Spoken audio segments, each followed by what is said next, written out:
Give you a warm welcome this morning to our Sabbath school for those that are here and for those online who are watching. And before we begin this week's lesson, we'll just go through and review last week's lesson, which was on David and Saul and a few of David's adventures. So the review questions, they bring out different points, that we have learnt, and what we can apply to ourselves.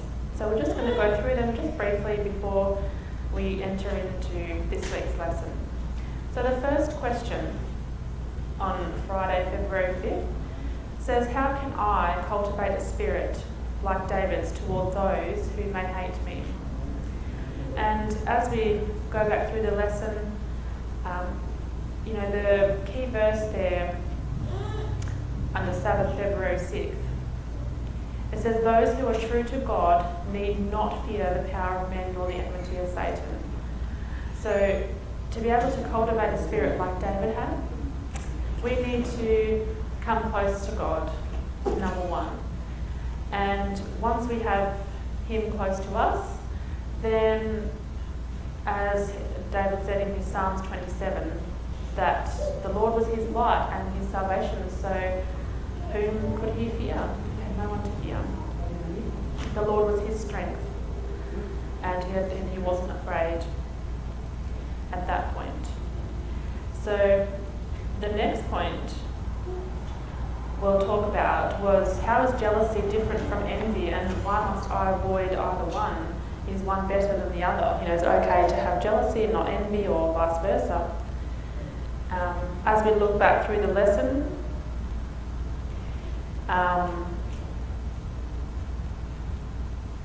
the difference between the two is found on Monday, February 1st, under point 2b. It's from the Signs of the Times, November 2, 1888. Second paragraph, it says, envy and jealousy are like two sisters who blend together in their workings. Envy will lead a man to desire some good which another possesses, and will urge him to use every means in his power to bring down and injure the character and reputation of one in whose place he desires to be. Falsehood, hearsays and slanderous reports are circulated, and everything that can be made use of will be employed to place the envied man in an unfavourable light before the people. Whereas jealousy, on the other hand, leads a man to suspect another of seeking to deprive him of advantages and position. Saul had both envy and jealousy, and I think it's a bit difficult. Usually one follows the other. If you begin with one, you'll end up with both. And it's not an upward path, is it? Once you start harbouring these traits of character, as we saw through the example of Saul, you just spiral downwards till in the end, you end up losing your life. Not just physical life, but eternal life. So that's why we must avoid it, because it doesn't lead us to heaven. It leads us down to eternal destruction. And what was the instigating force behind Saul to resort to this? Why was he always after David? What triggered this?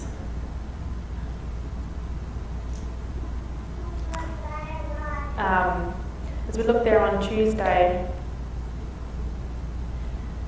under 3a, the one trait of character that Saul had was he loved the praise of men. He loved to have that feeling of praise and adoration by his subjects, and he wanted people's attention on him. It was a self-exaltation. He was self-centered, wasn't he? He wasn't outward. And, this basically leads then to envy and jealousy, because if you see that other people like a certain person better than yourself, you become jealous, then you become envy, and you'll do everything you can to either pull that person down to put yourself in that position, or whatever it takes, basically. So, is that a good thing? Did you have anything to share? Or? I just want to say that that's what happened to Saul after contemplating David and what the other people said about him. Mm-hmm. And this was like became a popular saying that Saul killed the thousands and David the 10,000. So that provoked because his pride, right, and provoked the self-exaltation and provoked all these bad traits of character. Yes, absolutely, exactly. And we can learn from that today too. And that was Christ's number one trait of character, was the complete opposite, wasn't it? Put everyone else first before yourself. But this is, as we go on to point 4 then, it comes from Satan really. This comes from Satan. Describe how Satan uses envy as a weapon against God's people today. And initially his focus was against Christ. He was envy and jealous of Christ. He wanted to be where Christ was, to get the adoration and worship that Christ was getting, to the point where he crucified Christ on the cross, the most horrific way. And when that didn't work, now his focus is on all of God's people today. He wants everyone to go down with him, and he possibly can. And this is a key trait of character that he uses to get people, in the church, our friends, our family, to irritate, be jealous, envy, some sort. Might not be to the extent of this, but there's an element there, And with that, you can't have unity, and therefore, you lose eternal life. And this is Satan's aim for us today. And I like how it ends here, that just as God did for David in the cave, how has he often comforted me? So even though we know what we're up against, at the same time we know who we have fighting for us. We're not left to fight this battle alone. So I'll just read there the verse in Psalms 142.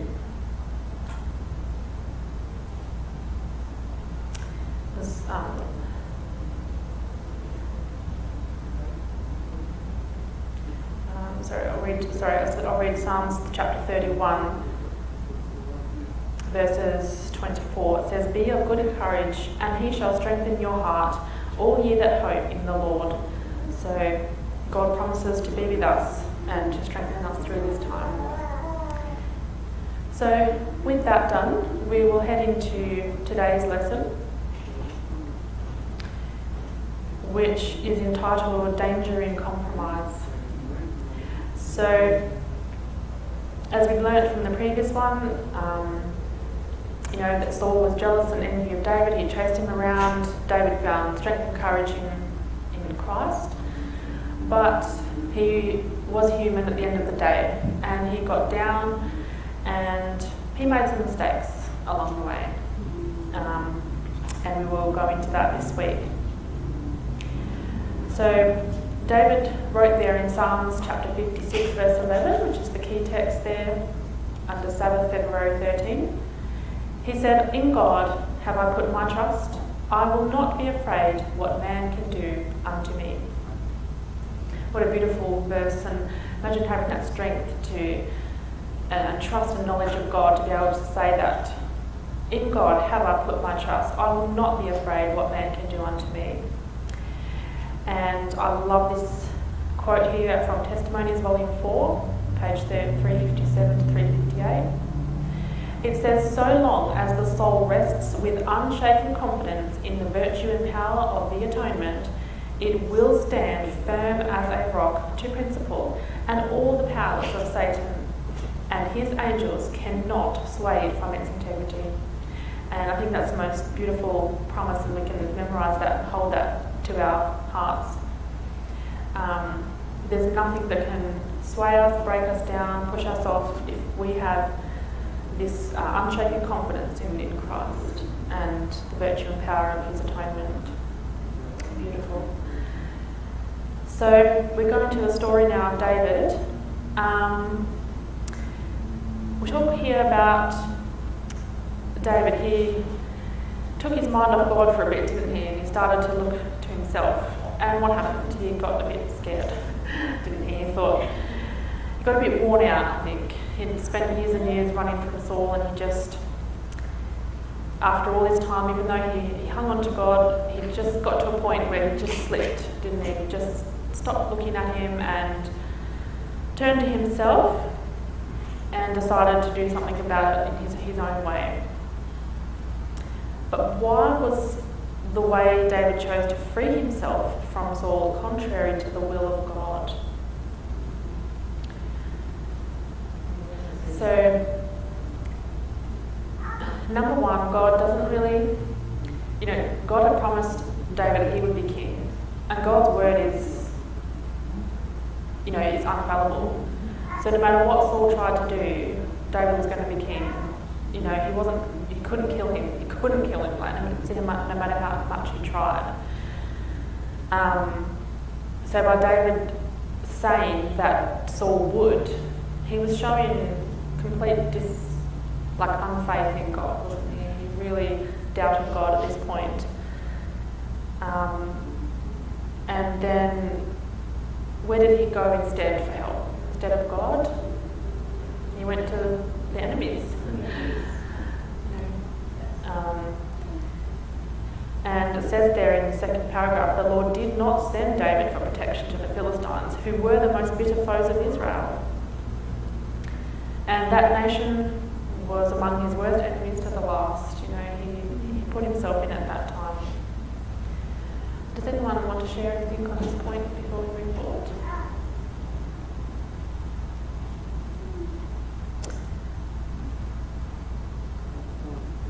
Yeah.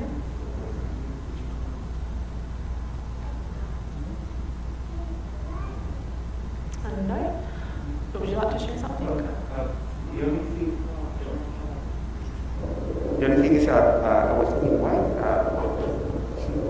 It's like, people think, why they kill Jesus? But we're, in a way, also, in our own experience, we're doing almost the same thing, or, I don't know, but I was wondering why David had to go to the enemy, as he said,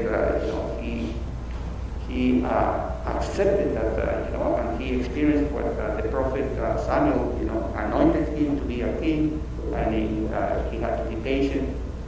And then, but how, he went to a king, to a Philistine king, and then, tried to solve his problem with Saul, escaping or being away from the Saul's influence, Yes. right?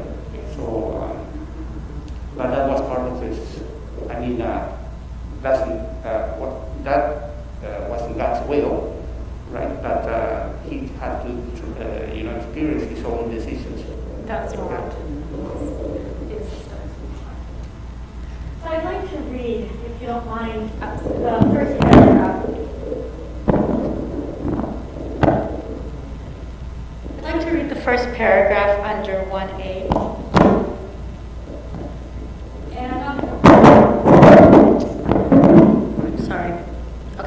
I'm not going to read all of it. I'm going to read the sentences in between the first paragraph.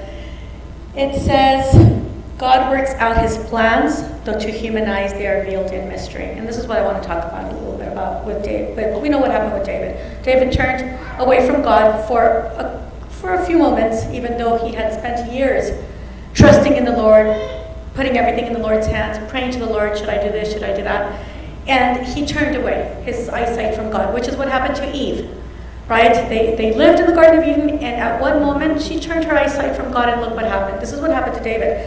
And it continues to say, men cannot understand the ways of God, and looking at appearances, they interpret the trials and tests and provings that God permits to come upon them as things that are against them and that will only work their ruin.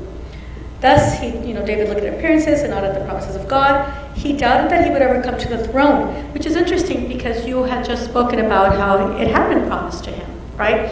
But he had been not fighting for the throne, because I don't think David was fighting for the throne. I think he trusted in the Lord. He knew that God was going to give him the throne. He was really just trying to get away from Saul. That's really what he was doing. But now it looks like he doubted that he would ever come to the throne. I think now he's looking at, now he is looking at the throne, which is interesting, because I don't really think he had looked at it in a way that he was wanting it. And now he does, but what happens is that his thoughts, I think, are not making sense because he turns away from God. So now God's plans are mysterious to him. Now he doesn't understand. Now Saul is chasing me. And he does the worst thing possible. Before he was hiding in caves, he was going to different lands, but now he does the unthinkable. He goes to the Philistines. A few years before, he had just beaten the Philistines, right, with Goliath. And now he goes to these very people, which is interesting because I don't think, am I going to go to my enemy? Because they might kill me when they see me walking into their land. No, he goes to them. And then we'll see what happens when he goes to the Philistines. Thank you. Yes. No, exactly. I was going to bring up that point there where, man's ways are a lot deeper than men's, and said, as you read out there that David looked on the appearances and not the promises of God, and again, like you said, I think he was fighting for his life as well. He did look to the throne a little bit as well. And it's interesting that he went to the Philistines, and why didn't he go to the Moabites, where he got protection for his other family? So he was an interesting character, David, for sure. He was just, I remember my dad always saying he was probably one of his favourite Bible characters, just because he was just so earnest, and he would make mistakes, but as we find later, he sees it and then he acknowledges it and comes back to God again and it goes again, he falls, and it's an amazing person. Yes. Can I say something else? Absolutely. Thank you.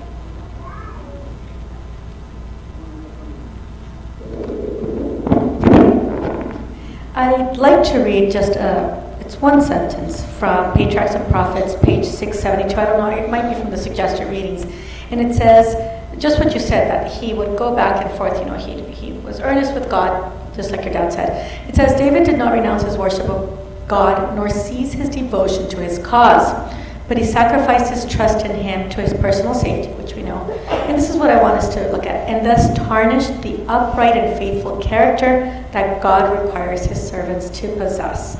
So there were a lot of things going on. And when he goes to the Philistines, it also, I think, not only does it say, oh, David is coming to us, because we'll know that the king admires him, but I think also affects the work that God was trying to do among the nations, right? And so when you turn your eyes from God, it affects you personally, and it affects those around us. And it affects what other people see about God. Yes, absolutely. No, thank you very much for that. We'll go more in depth here on Monday, and the thing is, when you take one step in the wrong direction, you usually don't stop with the one step. You end up taking 2, 3, or 4. And as we see this whole time in David's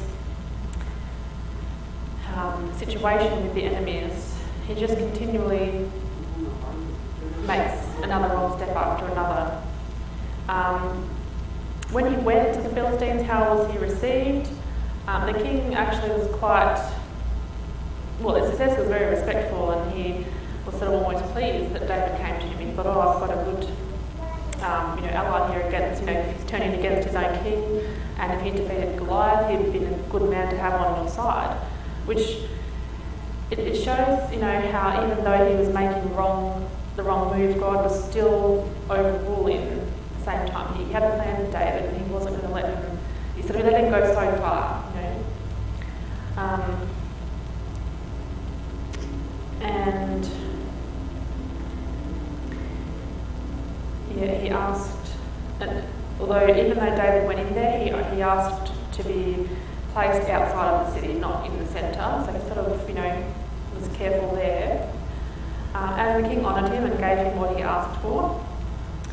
But, at the same time, In the note there, just under point 2a, it says that God was dishonoured by David's unbelief.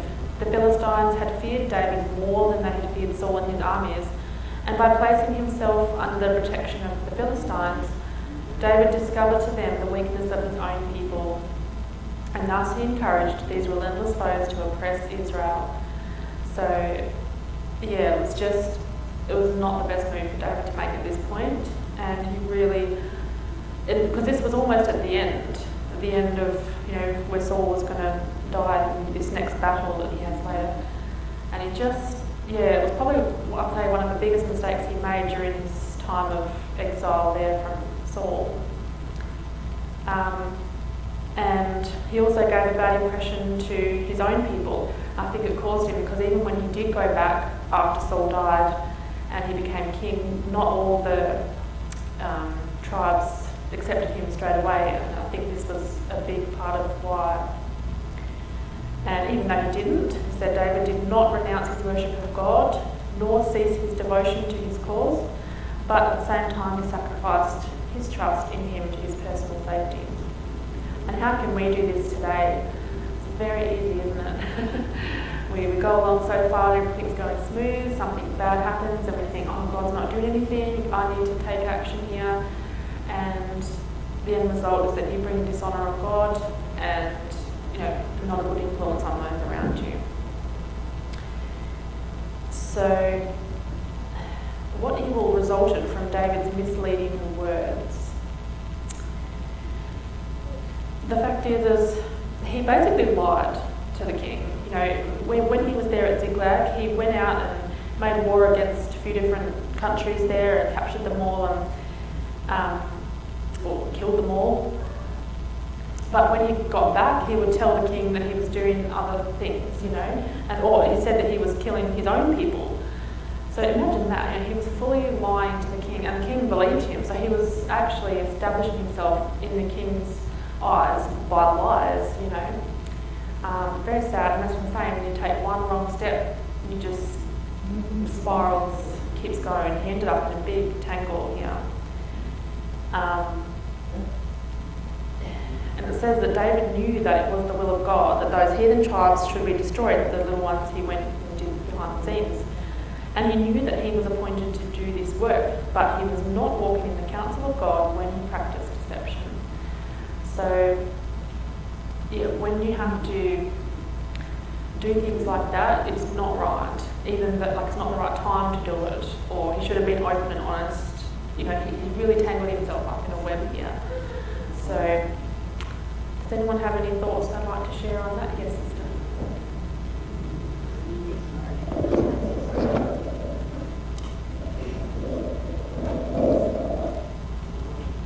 So I'm going to go back a little bit to the first question, where it says, how was David received by Kish? Yeah, Kish. And I'm going to go back to where it says that Kish, the king, actually admires David. He admires him. And I'm thinking, as we studied this lesson, imagine if David, who is admired by this Philistine, would have done the right thing, never wouldn't have gone to him. Imagine if he had kept doing what God's will was, and then he would have come to the throne. Imagine the power of his example, as opposed to now him, but he didn't do that. And I just wanted to talk a little bit about that, and what evil resulted from David's misleading words. I think this king, all the surrounding nations knew the power of God, and these people were a different type of people. And I'm sure that they knew that they were led by different morals, etc., etc. And I think he thinks that David is this person that he admires, right? For whatever reason, because he's brave, because he's whatever reason. But instead, David portrays different characteristics, which is, this is what I wanted to talk about just a little bit. How sad it is that he could have been an example to this king. I'm not saying he could have converted him. We don't know what he could have done, right? But instead, David chooses to mislead him and lie to him, because that's what it was, And we also need to understand that we don't necessarily have to say the lie, but even if we use certain words, if we're evasive, it's the same thing that we're doing. We mislead people. And misleading people, especially if they know that we're Christians,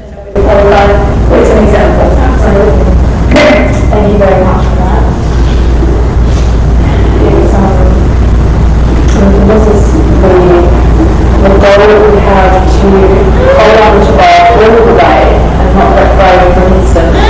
That's our aim, which we can only do if we have to our hearts. So with that, we'll see what legal trouble David got himself into on Tuesdays, and this is where we finally work up to what we've done. How did David slip into deeper trouble? So the Philistines then decided to go to war against the Israelites, and I guess they thought, they'll have extra power, they'll ask David to go with him. And David couldn't say no, could he? After all that he said before, it was a weapon because of his words, and he, made the king believe that he was someone that he wasn't. What prayer is revealed that he eventually learned from such mistakes? How many words there want to Read Psalms 141 verse 3. Psalms chapter 141 verse 3.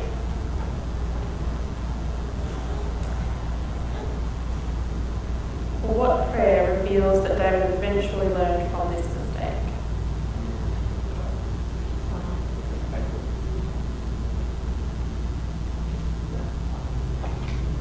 Psalms 141 verse 3.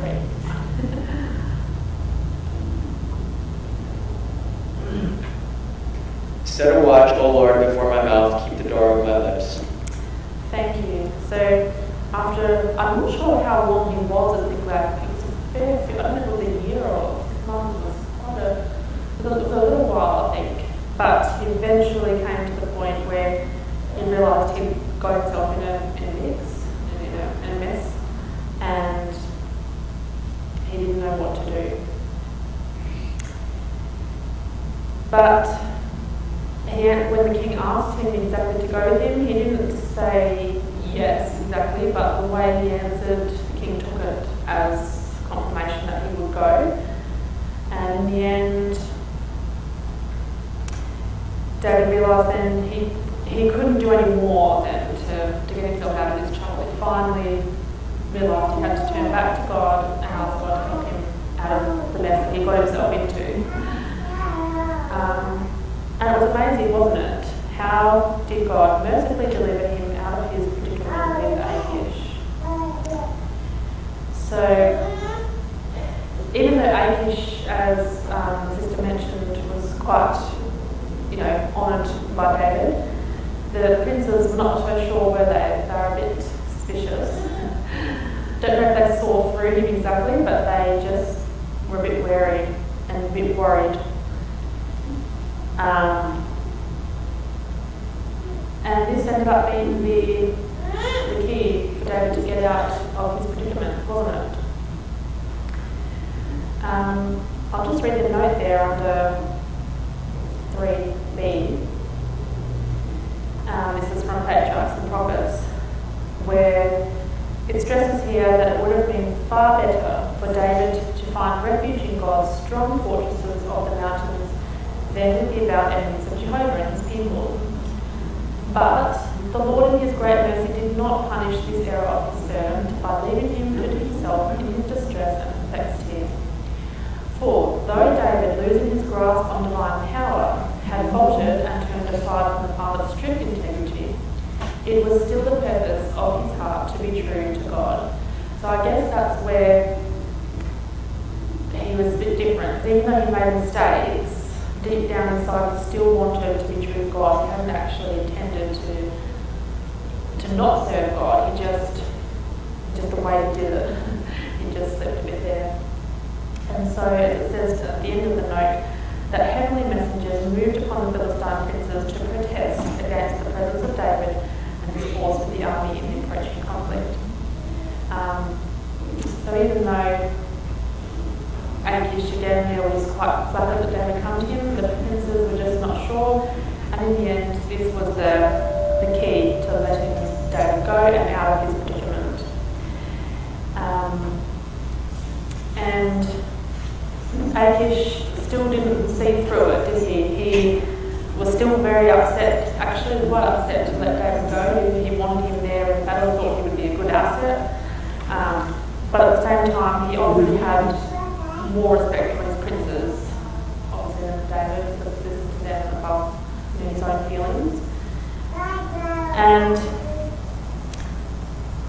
I like here what it says in 1 Samuel 29, verse 6 to 11. Does your other son want to read it? 1 Samuel chapter 29. 6 to 11? Yes. If you could just read those. Sorry, I know it's a few verses, but yeah, that's okay. Actually, if you just read verse 9 to 11.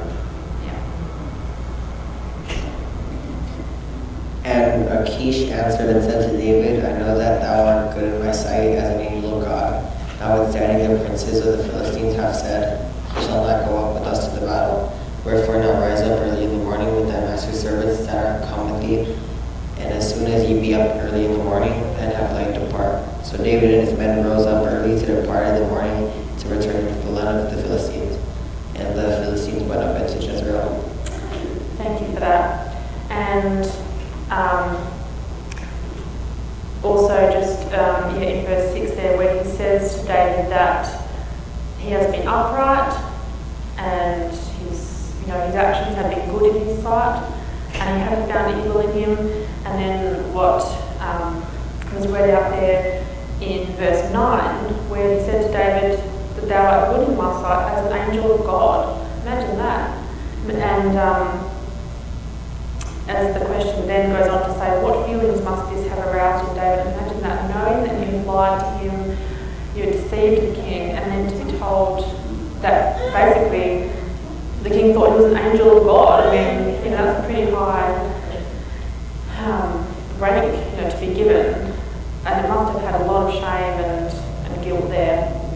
As he said in the note, the reply of Achish must have sent a thrill of shame and remorse through David's heart, as he thought how unworthy of a servant of Jehovah were the deceptions to which he had stooped. So it was a good lesson. He wasn't necessarily punished at that point, but the shame that he received from being told he was, something that he wasn't, really struck home to his heart. And this is where we can learn from David at this point. So before we move on, does anyone have anything they'd like to share further? Yes, sister?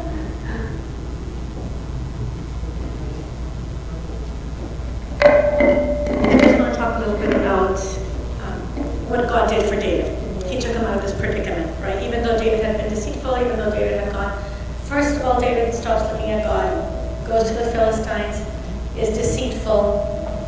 Then he marches out. We're not saying that he was going to fight against the Israelites, but he does march out. Can you imagine the Israelites when they see them marching in and they see David and his band, right? Everything, imagine the surrounding nations seeing David, who was, an Israelite. So a lot of things are going on. And even then, he turns to, when he knew he had done, God still helps him. God is the one who put that in the princesses' hearts, saying, we don't want him here, he may fight against us. And so giving David a way out, even after he had been deceitful. So how grateful should we be that at all times God works in mysterious ways and he helps us out in everything that we do. Absolutely. Thank you very much, Ms. Brother. It seems like they was confident you're going to see the end, right? That police or because he had a police where they encountered with the Philistines, so that he got in trouble, he lack of faith, but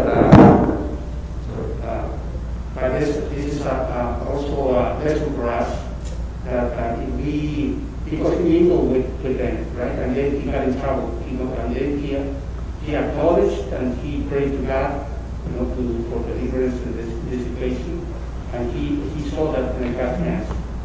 And also, that's not a lesson for us, because if we have friendship with unbelievers, we have to just stand, firm, whatever it is.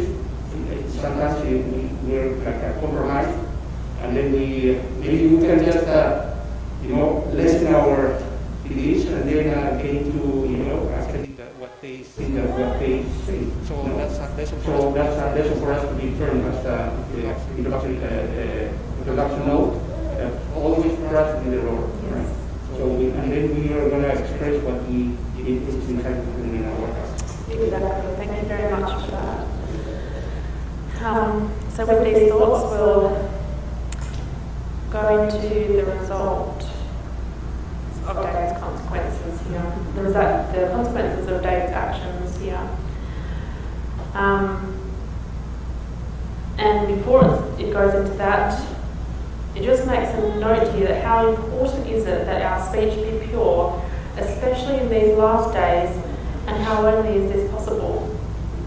Do you remember what it says in Revelation, there, chapter 14, verse 1, where the Apostle John was in a vision and he saw Christ with the 144,000 around him, and what was one particular character point that they had?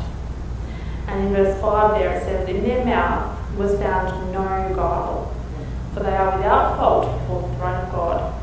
So it's the only really character trait mentioned here in this point, but how can I say, if you stop and think about it, that's the main one, isn't it? In their mouth is found no guile, because your mouth, what comes out of your mouth is what's in your heart, really. So if your heart is not pure, then what's going to come out won't be pure either. And the only way we can come before the throne of God in heaven is if we are without fault and have no guile in our mouth. And that is impossible for us to achieve when you just look at it like that. And that's why I love James chapter 4 verse 8. And it says there to draw nigh to God, and He will draw nigh to you. And this is how we can achieve it. It's the only way we can achieve it. And with Him, He will cleanse our hands and purify our hearts and help us to be acceptable to Him. So then it goes back to David. And even though it seems like he got out scot-free, so we say, from his errors, he still received punishment, didn't he? He didn't escape totally free. He got a belting from God. But how did God use? What was the whip that God used here? Or the strap, as we say. It was the Amalekites, wasn't it? He used the Amalekites to come, and they took away they destroyed the city of Ziklag and took all his family and children and all his soldiers, and so imagine coming back from the armies of Philistines, you're feeling guilty and shame, from what you just got yourself into, probably grateful to God for getting you out of that. Then you face this, and it says here, this point of David is probably one of his lowest at this point, up to this point. He didn't, but everything was against him at this point. He felt like he had no one there for him. All his family had been taken. His own king, from his own country, was against him to take his life. He sort of felt now, he realised his mistake in going to the Philistines for help, so he had no help there. They were in battle, and now his own soldiers had all turned against him as well. So he had no one. He really hit rock bottom here. But what did he write in Psalms 56 after all this? In verses 10 to 12, he wrote, in God will I praise His word. In the Lord will I praise His word. In God have I put my trust.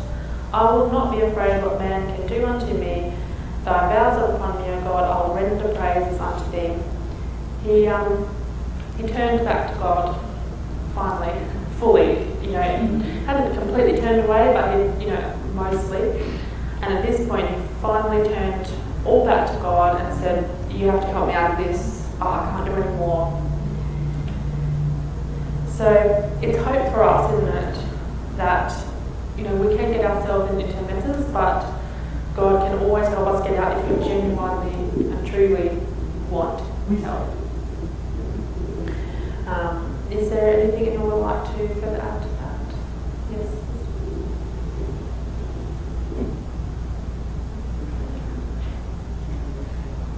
I would like to read some of the note under C. Yes. The second paragraph says, David seemed to be cut off from every human support. So like we said, he was not in his land, his own men were against him. All that he had held dear on earth had been stolen from him, and Saul had been driven him from his country. The Philistines had driven him from the camp, and the Amalekites had plundered his city. His wives and children had been made prisoners, and his own familiar friends had banded against him and threatened him even with death. In this hour of utmost extremity, David, instead of permitting his mind to dwell upon these painful circumstances, looked earnestly to God for help. He encouraged himself in the Lord.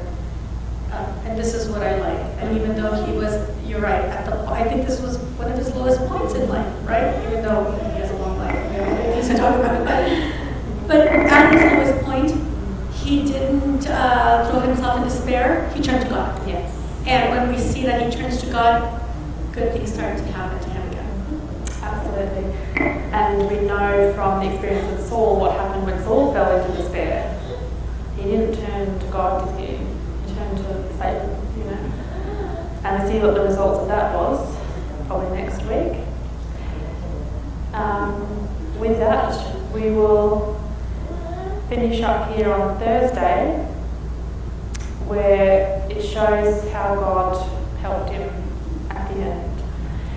And normally, as it said here, the enemy, if they conquered the city, they would kill everyone in it. But this particular time, they decided not to. They spared them all. Again, that was God's purpose. And he prevented them from doing that. He just used it as a punishment, as a lesson to David, but he didn't totally wipe them out. And an interesting point that was brought out there, they just marched all the way back from the Philistine camp, had to turn around and march all the way over a few days to find, them. And some of his soldiers got worn out and got left behind. And obviously when David recovered everything and came back to them, and the selfish soldiers, they wanted to keep the spoil for themselves, only return exactly what was the others. But it was a beautiful lesson here from David. He was unselfish at this point, and even though they hadn't done any work in conquering, their families back, he still had that unselfish, which was Christ-like. He had that unselfish character trait to still give them a share, whether they actually fought or not. And as it said there in the note, it actually became a statute in Israel from then on. That all who were honourably connected with the military campaign should share the spoils equally with those engaged in actual combat. Sort of inhumanised, it almost doesn't sound fair, but it's more of a character building, I think. For those to go and fight and they've conquered all this, they deserve it all. Those who stay behind don't.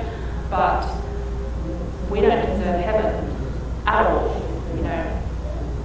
And Jesus is giving us an opportunity, the choice to have it if we want. That's how unselfish he is. And David actually, copied Christ here, in his point. So I'll just read the last two paragraphs there under B, 5b.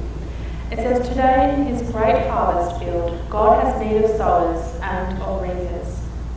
Let those who go forth into the work, some to sow and some to reap, remember that they are never to take to themselves the glory for the success of their work. He that reapeth receiveth wages, and gathereth fruit unto life eternal, that both he that soweth and he that reapeth may rejoice together. Read these words carefully, study their meaning, for they outline God's plan. And our whole focus should be outward, should be for others. Never should it be for ourselves, our glory and honour. And it's good that there are a lot of different points in there to take, and apply to ourselves. So with that, did anyone have any last comments? Thank you.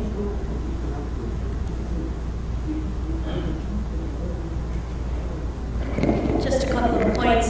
I want to just go back to David when he goes to the Amalekites, right? God tells him, yes, go ahead and go. And he actually recuperates everything. And it says there that nothing is missing. Every single thing that they had taken, they were able to, that the Amalekites had taken, David and his men were able to take back, which is nice. God, again, in his great mercy, could have said, okay, at least, give him back the wives and the children, but God gave him everything back. And point number 2, you read those 2 last paragraphs, and it's for us to remember that God has a plan for all of us. And it is true, even though they were not part of them, but some of us sow, some of us reap, some of us work different. There's so many components in God's plan, but the most important is that, just like you said, we work for God, not for us, and then God puts everything together. Thank you so much for that. So with these thoughts, thank you all for participating, for joining online, and hope that these points, and you can study more into it, there's so much more in it, when you read the extra reading, and it's just endless what you can get from it and take to help us on our part so that we don't fall into the same mistake David did. And also if we do, we have the hope that Jesus is there for us to save us. So thank you for that. And with that, we will close with hymn number 284, hymn 284.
Dear Father in heaven, Lord, we thank you so much for this Sabbath school lesson and the topic that we were given to study. Thank you so much for the example of David, for what you did for him after what you did to you. Thank you so much for this. We ask that you'll help us to learn from this, from the life of David. If we make mistakes like him and we turn our hearts back to you, that we know you are there for us, and to help us not to make the same mistakes as David, and to help us to have you close to us, in our hearts, dwelling in us. Please help us, as we know we can't do this on our own. Be with our other brethren who are worshipping you and having Sabbath school at this time. Bless them also. Help us to have a pleasant rest of the Sabbath day. In Jesus' name.